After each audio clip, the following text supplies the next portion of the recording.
Hey, Coach, so glad you found us on YouTube. Subscribe and like. See all my son's shoes there. That's the first thing. Second thing is go over and check out teachhoops.com for coaches who want to get better. Let me help you put banners on your walls in your basement, win state championships in less time for less than $1 a day.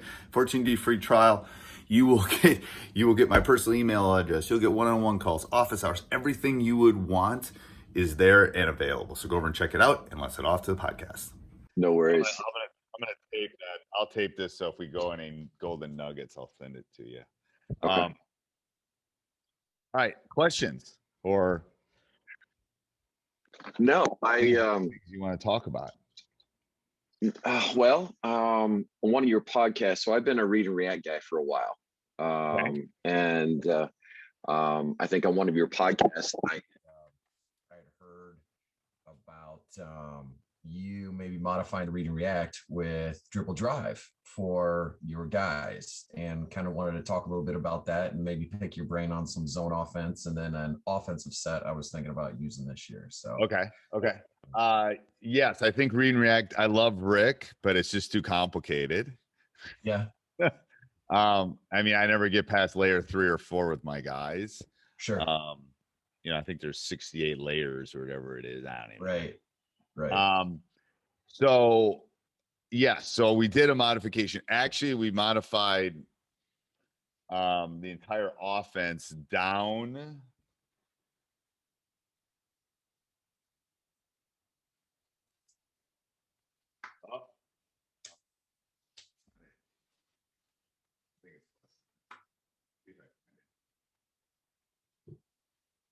To this. Literally nothing on the back. Yeah. To that. Because we were just trying to keep it simple. Right.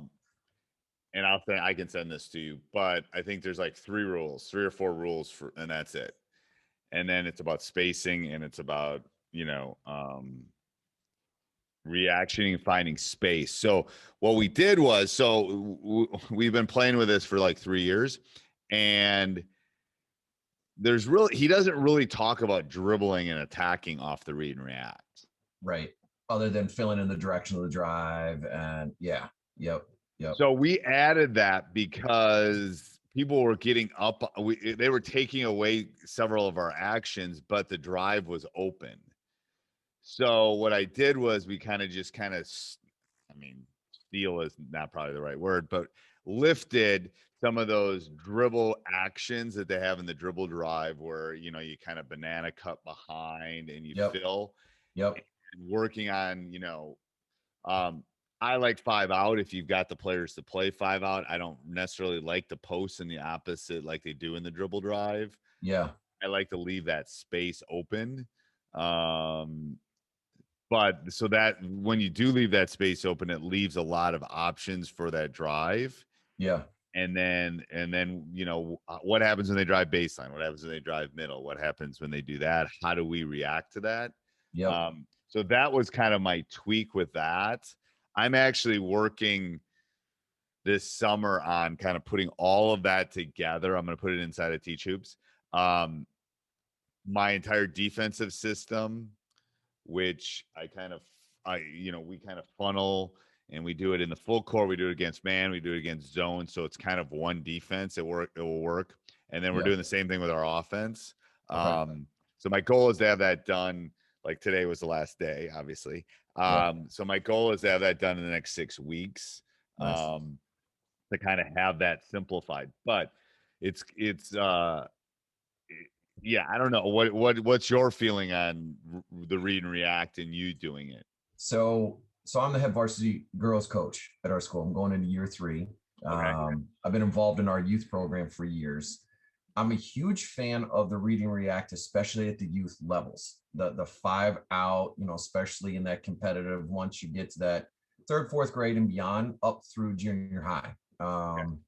And I run All In Hoops, which we just started 2 years ago, which is a summer travel AAU program. Oh, and oh my gosh, you have hair left too. How do you do that? It's nuts. And we exploded this year. We started with 1 squad 2 years ago. We went to 11 squads this year, from 4th grade all the way up to the 2022 class. So So I tell all the young coaches when they do that, do it with one team first, because Yeah. you got to work the kinks out. These Yep. ones that try to build a program from, like, you can't there's too many obstacles. It's like, And knock on wood, with all the obstacles this year, it's been pretty smooth. Having that many, and the other thing on top of running the school program and coaching the team for summertime, and now I've got to make the calls to all the college coaches, not just for any of my high school players, but for all of our all-in kids. So right. it's very time consuming. So when I saw all your stuff with the blueprint, for me going, oh yes, I could save a bunch of time just going to one resource and having everything right there, was a huge appeal to me for a lot of different reasons. But back to the reading react, especially in that summertime, I'm a big fan of it when you're bringing kids together from different schools. It's, most kids understand the motion concepts for the travel program. So when you're limited to practice times and things like that, and I'm a huge fan in using it as a base for kids to learn how to play the game as they're coming up through the youth. But now as we get to that varsity level, I'm going into this third year, and as you know, being a high school coach, it's different from the travel ball because we only get the kids that walk through the door the first day of tryouts. For us, that third week in October, going, all right, who's going to show up? And Right. And you won't, yeah. And then it's like you play twice a week. I mean, you don't have, yes. I mean, and I was just reading a book that basically said it takes them 6 days to really get the concept for an opponent. yeah, So, 2 day, if you play on Tuesday and play on Friday, getting Wednesday and Thursday is not enough time for them to digest it. no. Um, And I'm breaking down film right now of our past season's games and our opponents for our league, mostly because I think we should be able to contend for our league this year. right. Going, all right, what are the actions that most of the teams in our league do offensively and defensively? And so when I'm crafting my practice plans, going, all right, well, instead of trying, like you said, having one day to focus on one opponent, if we're constantly working on the actions that most of those teams do, then it will help us prepare for each individual opponent. So What don't you like about it? So the read and react, the thing that I found is, while I love it, and as a player, I loved having freedom, being able to read what the defense is giving me and have that freedom to then decide what to do off of it. The thing is, though, I'm starting to see, especially I'm a big proponent of multi-sport athletes and kids that, especially the high school level. You got your kids, the 2 or the 3 that are going to be gym rats. You got the kids that you're not going to get into the gym all of the time. So they're not building that basketball IQ. Now, lucky for me, I've got should have 7 returners that are playing travel ball. So they'll have a higher basketball IQ. But this last season, especially, we had success when I gave them less freedom, still use the read and react foundation and put in what they believe to be sets, but it's based on read and react principles of going, okay, this is the first action. We're going to dribble at and send them through. And then we're going to down screen, because you always have the options of screening. So I found that sometimes having a lot of freedom on that 5 out, the kids went too much to the drive, but they would drive either with their head down, not looking for that cut that's open along the baseline, or they're driving, not recognizing the times to drive, and they're driving into 2 or 3 players instead of that drift drive when there's a bunch of real estate. I'm going to have next year shooters, but they're smaller, which then the read and react, just if you're 1 through 3 layers, if they're not screening, it's difficult for sometimes shooters to get that shot off. The issue is you got to really teach them how to read those screens. Like, yes, when in our first contact day, it was like I was talking about, sometimes you can reject the screen. And I go, what? It's like all of you are doing the exact same motion every time. Yes. I said, just because she asked you to prom doesn't mean you're going to go with her. Right. It's like, right. maybe the girl you want to ask you or twerp or whatever it is. And they all laughed at me. I go, so you say no. You like, maybe you think so. And then the first kid that did it got a layup because they fake like they were going to go and they rejected it. It's like that those nuances, I agree, they don't understand. Here's something that we've worked on because we didn't get the coach this year. We've spent a lot of time thinking about hoops. Is all of your sets should be no overlap on your sets. Like, because that was the issue with us is we had sets that kind of did the same thing. So we threw one of them out. We found the one that was good. Okay. You know what I'm saying? It's like, if you're trying to get your posts on a curl or something, you only need one of those and never needed the post doing that type of motion again. Most sets have one or two actions you're trying to get. Yeah. So my theory is, let's get good at those 3 or 4 sets or 5, whatever, how many sets you're going to have. And they're all going to give me something different. One's going to give me maybe a couple open threes. One's going to give me somebody attacking the rim. You know, they have to get, so when you're digesting these or thinking about them, that is something I haven't done a good, it's like I find one and it works. Right. But then I find another one that works, but they kind of do the same thing. And it's like, I'm not spending enough time for them to get good at the nuances. And that's happened on our out of bounds plays too. I think I've coached too long. Like, you know what I mean? It's like, I don't need 7. I need 3 or 4 out of bounds plays and they all have to give me something different. Right. Because I know all these work, but I don't have, like you said, I don't have the time when we play 2 or 3 games in a week. Right. To get down to those nuances of, you know what I'm saying? Yep. So I think when you're doing your sets, think about what you're getting out of the sets. So we actually went through and started a spreadsheet like this one gives me this, this, and this. Yeah. It's like, so then we could, because you can always add them. Like we always have like playoff sets, or we have like for this specific opponent, we'll, you know, kind of do that. We always have some we keep in our back pocket that we know we're going to need. Right.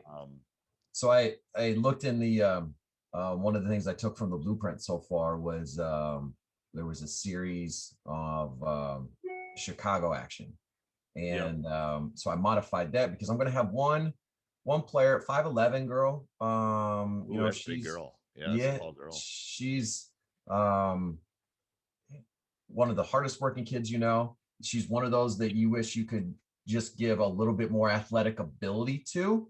I have one of those in my house. Yes, I call them horizontally challenged. Yes, they're horizontally challenged. It's just a great kid, like the kid you love to coach, the kid you want success for, and great 15 feet in. So I'm really looking for, you know, she is who she can defend though. Yes, that's who I mean, from a basketball standpoint, from all the D1 guys. It is you are who you can defend. Like if you can't defend Giannis, you ain't playing. I mean, you got to be able to defend the best. And you're talking my language right now because I lean more towards the defensive side of the game. Like I am that coach. Like you want to get me excited, get out at the point and guard your yard. Give me a 5-second call. Man, I'm gonna be screaming, jumping up and down, and praising you all night long. So you know, and I'm looking at that in the defensive side, and I love to change it up. I love to change, you know, our zones, man. I love to get after it in the full court. I don't know I'm going to be able to do that this year just because of depth. I don't know. You can do it different ways though, because that's something I've had to dive into. Is like you could even have just someone picking up in the full court and wearing their point guard down. Like that's only one person and the other 4 are getting back. I mean, there's ways to kind of like 2-2-1 them. That doesn't take a lot. I mean, there's ways of doing that. I love that. You and I are on the same page. Change. The high school kids do not adjust well to change. No. And quite frankly, a lot of coaches don't. I mean, it frustrates the heck. And I love, you know, it's that chess piece coming out of a timeout where they've just called a timeout because we've been running a zone and their kids aren't doing what the actions they want. So I'm going, all right, well, now it's my turn to have some fun. I'm going to mess with him right now. He's wasted a timeout. We're going to go run and jump. and then play 2 possessions of man-to-man. Right. And then we're going to jump back into it, back in the zone, because they've completely forgotten everything that was just talked about in the timeout. Right. And here's something I have found too, and I have an assistant do this. If someone scores on us 3 straight times, we're out automatically. So there's no discussion. Like Yeah. they'll tap me and say, we're done. Because sometimes we think something's working and it's not. I want to write that down. It is. 3's the magic number. Okay. And now I will have them say, hey, they've scored 5 out of the last 6. Time to get out. So he is tracking it, but 3 tends to be the magic. Because I've turned to John a couple of times, one of my assistants, and goes, we got to get out of this. We got to get out of this. He goes, Steve, they haven't scored the last 7 times. Yeah. Because we're not doing something on the other end. So right. my what I'm seeing or feeling is not actually what's happening. Yeah. So now I'm a numbers guy. So it's like, I want that those numbers aren't lying. He says, don't get out of it. It's not the defense. It's because we're turning the ball over. We're not, finishing in transition. We're not running around. He goes, that's the side. It's not the defensive side. So that's the point when everything your game plan and schemes that you have designed up is working, but you, for whatever reason, you just can't put the ball in the hole, and you've just missed 10 shots within 5 feet, and you're going, it's there, everything we want, we're getting, we just can't throw the ball in the ocean right now. That's the most frustrating thing on the sideline, going, there's nothing I can do right now to change the game. So no. And that's where you're right though. That's where sometimes a set or an ISO or get them to the free throw line, because free throws can stop runs. They really can. They are. I tell guys that when a team's on a run, how do you stop it? You go to the free throw line. You get the ball inside. You slow the game down a little bit. So that's where I think you're right about sets. Like you can lean on those, and especially if you've practiced them enough. So if you're going back to the read and react, you're going to tweak and add a dribble option, or what was your thought? Originally going into this off season, I wanted to try to identify, because I've got a couple of girls who they're big soccer players, so they're still trying to figure out whether they'll come back or not. But if they do, they're incredibly quick off the drive. Can't necessarily shoot from the outside, but then I've got 3 other girls that, while they're height challenged, can knock the outside shot down. So I'm going, well, that's a possibility for, the dribble drive, setting it up. But then the problem is we also got zoned a lot last year. So now I'm trying to identify, I've gone against a 2-3, I've gone a 1-3-1 set, or, we faced a lot of 3 around 2 or 1-2-2s. So I would go with, a 2-1-2 set, 2 guard front. And we faced a 1-3-1 a few times, and I went a 4 high set action. Cut behind. Were they trapping high on the 1-3-1? Yes, both on that and the we'd face a 3-2. Yeah, you got to cut behind it. The key is cutting behind it, and then being able to make the pass is probably the harder part. That, especially the girls' side of the game. I mean, that is when they run and jump that trap, getting girls to make themselves available above that trap, and then move that ball quickly instead of wanting to put it on the floor. Yeah, so we work a lot when that's happening on not dribbling, when they catch the ball, and I'd rather have you eat the ball than turn it over. Is what? Yeah, I'd rather get a 5-second call, because then I can set my defense. Yes. Right. So it's like I said, I will never take you out. I will never yell at you. I will never talk to you about it. I said, if you football it and you don't think you have anywhere to go, fine. Yep. Because we'll get back and play D, and I know our D can defend you. Right. I'll send you a couple. So first of all, I think 5-out read and react with a lot of cutting to the zone, as long as you teach them spacing and stopping when they see light. Yeah. So there's some film. Yeah. So when you see space, stop for a second and look at the ball.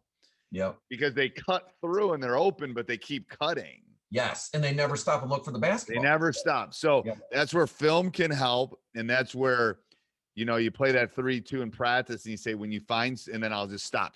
There was space there. Just stop for a second, look. And if you don't get it, then 1 second, because, so I like that. We probably run that 70-80% of the time as we run our 5-out read and react. We'll screen it. We'll do everything we do against the zone. It works. It does. You just got to practice it. But I'll send you a couple continuity zone offenses that I run. Okay. That kind of overload a side that work short corner. I'll send you. Awesome. I just wrote myself a note. I'll do that, and then you can look at those, and we can talk again if you have questions on Okay. them. So here's something with those girls, if they decide to come out and they can dribble. You have to teach them how to pass behind them. Okay. So that's a footwork issue. So a footwork issue for mine. It's definitely for the girls. It's definitely for the youth. So they drive and they get stopped. Right. The opening will always Safety be behind, valve, which is behind where they came from. So you got to teach them to stop and pivot and look behind. Yep. And that is a really, really hard move, but it's always open. Yeah. I refer to them as banana cuts. I'm sure there's a better name for it, but I always say when someone drives, follow. You're basically drafting, and then I use the analogy like if you're bike riding, I want you to be in front because I'm going to sit right behind you, and I'm going to draft the whole way, so I don't have to pedal as much. Yeah. It's the same thing. So I always we always have a drafter following behind a cutter or a dribbler. Yeah. In the read and react, it's always open. The problem is sometimes they stop at the 3-point line when you got to be able to kick. Sometimes they won't. Sometimes they can just, whack it back to them. Yeah. That space is a weird space that always seems to be open. Well, it's funny you mention that too, because I emailed, I'd love for you to take a look at the Chicago action set. I emailed to you, you this morning. Yeah, let me look at that. So I was trying to find with the read and react. The other thing that I found is if they're patient enough to get that ball to second and third side, that's when, your drives are open. That's when the curl cuts become. So you're talking enough ball movement from side to side. Yes. And so when I took a look at this set, it has a lot of screens. It has a lot of double screen opportunities, dribble handoffs, ball screen, that I modified just a bit. And we started actually going through it in the last couple of days in the summertime. It's got a ton of action. And then it does. I like it. Yeah. That's not a handoff. That's a ball screen, right? So there's a handoff when that second action, after that initial ball screen, there's a pitch out to the 4 who then hands off. That's one. 4 is a handoff. Okay. Yep. And then it sets in a double screen for that action you're talking about, that guard filling in behind that drive. Yeah, I like that. Because I'm looking at going, I want my guard coming off of there because that's probably going to be a shooter for me. But again, because of that height, I wanted to see if I could get a little bit more action. I like that action with 1 gets the ball at the free throw line too. I like that action because if 4 slips to the basket, and then as long as 3 can shoot in that corner, that's a tough. And 3's a shooter, because then a lot of defenses, they help same side. So that's a natural pitch out to that side. This is a lot. This is a lot of action. I know it, but it was funny because I sent Terrell, my assistant coach, this, and he's like, "Man, that is a lot. You think our girls?" And they picked it up within 6 minutes. But now my question is going to be, they picked it up with no defense. Are they going to be able to make the reads when we throw defense on there? So when did you do that? Yesterday? The last 2 days. Yeah. So we're in our June contact period. So we've been training for. And how long do you have that contact period? Until the end of June. Okay. So I wouldn't do it the next time you meet. We're gonna test how good they are, because you'll be able to tell. Don't do anything with it. Don't even do it. Then come back, give them about a 2-minute refresher, and then put the defense in. If that clicks, then they got it. If that doesn't click, They kind of had it, but they really don't. What I like about this is you won't. I mean, this does a lot of things. Yeah. So it's like you might not need 7 quick hit. If you get the problem is there's a lot of nuances to this that you could spend a month on the nuances. Like what happens when this happens? What happens? All right, let's go work on that. So that's where I think you got to break. I like it because I think I'm looking at, it's got the handoff, it's got the screen, it's got the high-low, it's got the 3 kick, it's got the cut behind, it's got the double screen. I mean, it's got a lot of actions that you want to be able to do. Right. But then I'm assuming different kids in different spots. Yes. And that's what I try to identify. Like, okay, I know she can shoot and drive. My point guard can do it all. The 5, I don't want her handling the ball a lot. She needs to screen, which is what she's doing in there. And 4, puts her in a position where she's screening, diving, is a good finisher around the basket. So I think so. I shared my screen so you could see this. So I like that initial action here. And then this is the ball screen, right? 5's ball screening. Okay. So everyone's got a movement. And then we come into, after that one, we come into the handoff.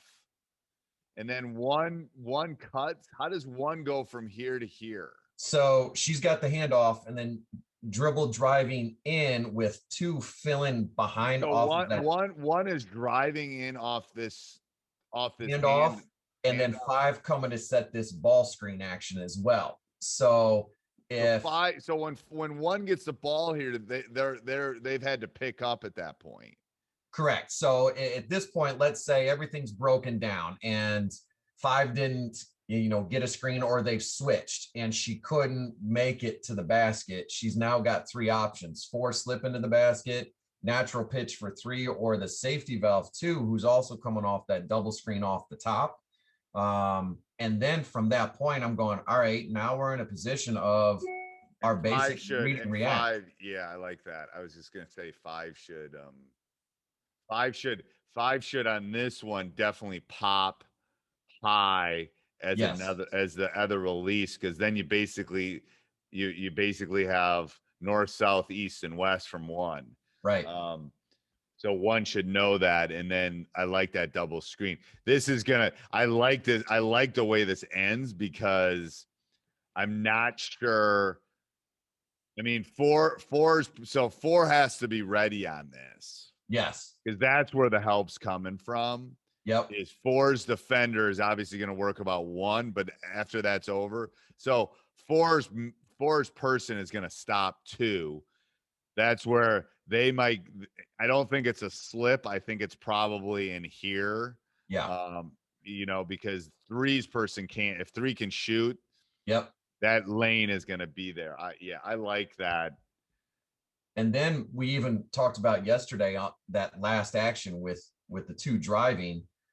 3, if their girl is not helping off, coming up for even a dribble handoff action. If 2 can't get all the way to the basket, because then 2, being a shooter as well, with the handoff, pops right back outside for another pitch opportunity. So, I literally would spend at least a week. I mean, I wouldn't feel like you have to put anything else in. I don't know if you were thinking you did. That has a lot of movements. That was one of those, as a high school coach, when we're planning for the seasons, going, what can I put in place for that first couple of week games, especially that first half of the season where I've got a lot of options that if I needed to call a timeout and say, I want to run it all the way to this option within a base and not have to worry about putting in 4 or 5 different quick hitting. Who do you want of these numbers? Who do you want to have the ball? 1 and 3, with 2 being a shooter and having the ability to go score as well. So 1, 2, and 3 are my primary. They're the ones with the ball for the most part. Yeah. Okay, because that's something I always talk to coaches about too. It's like it's a great play, but your 3rd best player is the one you're like that doesn't do any good. Like So I want my best players to have the ball. Yeah. Right. Well, then I put my defensive hat on as a coach going, all right, how would I stop this? Well, as a defensive coach, I'm always focused. What's their first action in their offensive sets or their offense? You stop that action, then everything else is irrelevant. So Right. in this type of set, it's that initial pass to the three. So then I break it down into the read and react principles going, fine, just dribble three out Yeah. and then send her out the backside coming off of that screen. And one now comes off of the ball screen action. So No, I like that. I like that a lot. I think that what I like about it is it gives you a lot of different actions. That's what I like about it. So are you doing the same thing with out of bounds plays? I haven't even touched out of bounds plays yet for the next season, quite honestly. I mean, we ran Could you run this out of a side out? The one you just sent, could you run it out of a side? I don't know if you could. I think you might be, I didn't even think about it that way, but you could probably run it out of a box with down screens for like the 5 down screening for the 1 coming across. If 3 got the ball, that'd be interesting. Every quick hitter, I always think about press breaks or out of bounds plays. I always think about press breaks. Any good out of bounds play can also be used as a press break going the other way rather than scoring. So I always think about that. But think about some of these actions. If you can, when you're doing your out of bounds plays, if you can think about some of these actions and correlate it into an out of bounds play. First of all, they're A and B for the team scouting you, and there's totally different things. Right. But it will help your girls remember it better. Like, Yeah. hey, remember, this is in Chicago, blah, blah, blah, blah, blah. Right. It makes their muscle memory a little bit better for that, I think. Nice. That's good. Yeah. Yeah. Yeah, I like that. No, I mean, it's because again, I'm going my personnel for next year. I've got 3 girls that can really shoot from the outside. Actually, my point guard just committed to Wittenberg University yesterday. So where's that? Where's that? Springfield, Ohio. It's NCAA Division III. So she's tough as nails. She can handle the ball. Where are you located? Monroe, Ohio. Okay, so give me an idea. My sister-in-law lives in Columbus. Okay, so about hour 20 minutes south of Columbus. So okay. Yep. So I'm halfway between Cincinnati and Dayton, like smack dab halfway. Okay. It's down here. We just went. This last year was our second year Division I, which is the highest, largest division in the state. We're the 3rd smallest Division I school in the state, numbers wise. We actually made a run to our the first year we got bounced, first round of the tournament. My first year as head coach, 12-11 was our finishing record. Last year we finished 14-7, missed 4 games due to COVID protocols, but then made a run to our regional semifinal game. Okay. So here's the question I've always asked people. You don't list them, but who the best teams are in your area? Yep. How do you beat them? There's a lot of talent down here in Southwest Ohio. And I hear you. There's always a way. There's always a way. So is it pace of play? With my squad, it would have to be. We're not going to pick them up in the full court. Okay. Because they got incredible ball handlers, incredible speed. Okay. They've got height as well, which we don't have. So I'm going to have to. The reason I asked this question is the objective is to beat the best team. Right. Okay. So because if you can beat the best team, you can beat the average teams. Right. So I like the full court stuff. What I'm saying to you is and I'll let you finish in a second, but work on the stuff that's going to beat them. So I'm not saying don't work on your full court stuff, because you can probably work on that 5% of the time in your practices over the year, and it's going to take care of the middle teams. Right. So you're going to have to work, it sounds like, on your half court defense to beat that team. I mean, yeah. Changing defenses.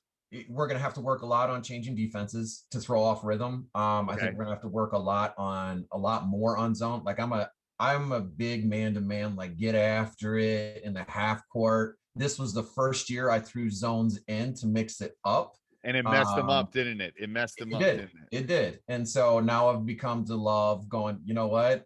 This has got to be going forward how we do it. And we may have to go a little bit more towards the zone.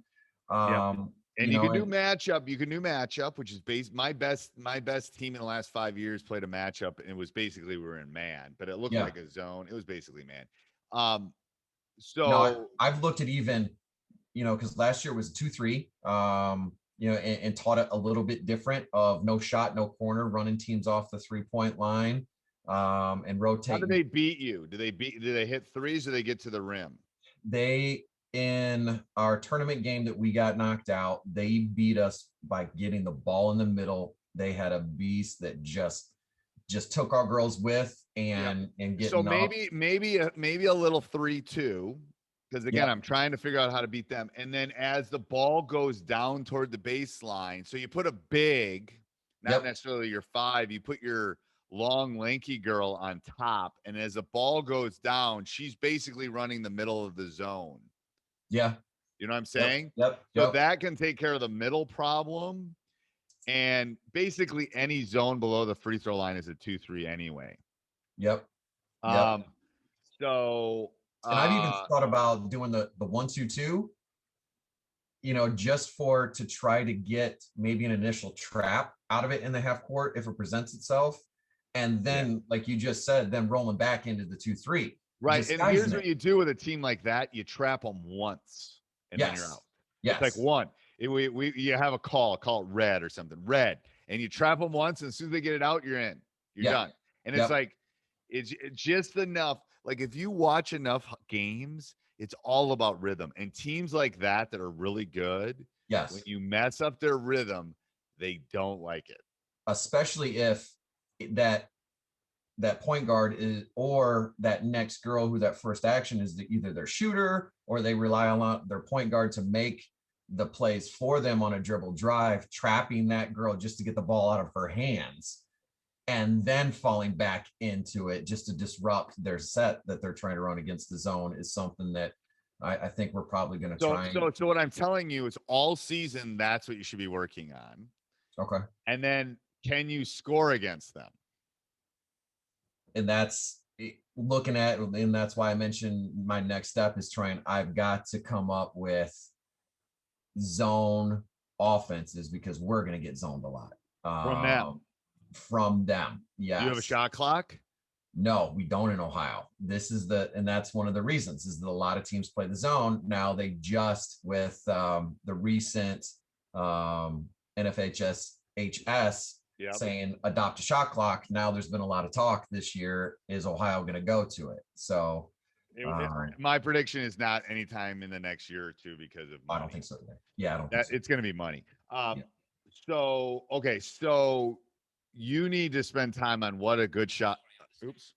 Sorry, Siri. You need to know you need to explain to your girls what a good shot, like if they're going to zone you and they're better than you, then you should be able to beat them. Yeah. Because you should be able to get the perfect shot. Right. Yeah. We'll take 45 seconds off. If there's no shot clock and you're zoning me. Yeah. Like I'm going to get one of those 3 little girls that can shoot the 3 a shot. Right. Yeah. Like, okay, zone me. I'm just going to keep moving it until one of them gets open. And looking at, last year, because teams, we've been running read and react at our youth for years. So if you man us, typically our sets we've had really good stuff the last 2 years, and our girls, once we get that ball moved around, they're hard to guard because they're athletic.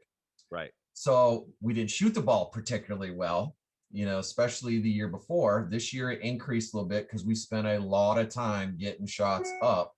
I think we're going to shoot the ball even better because we're spending so much time in the offseason getting shots up because of necessity. So the thing looking back on film now is we had girls that tried to dribble through the zones, and that's a killer. And it just... So here's what you do. You make a rule. When they zone us, if you dribble when you catch the ball, you're coming out. Yeah.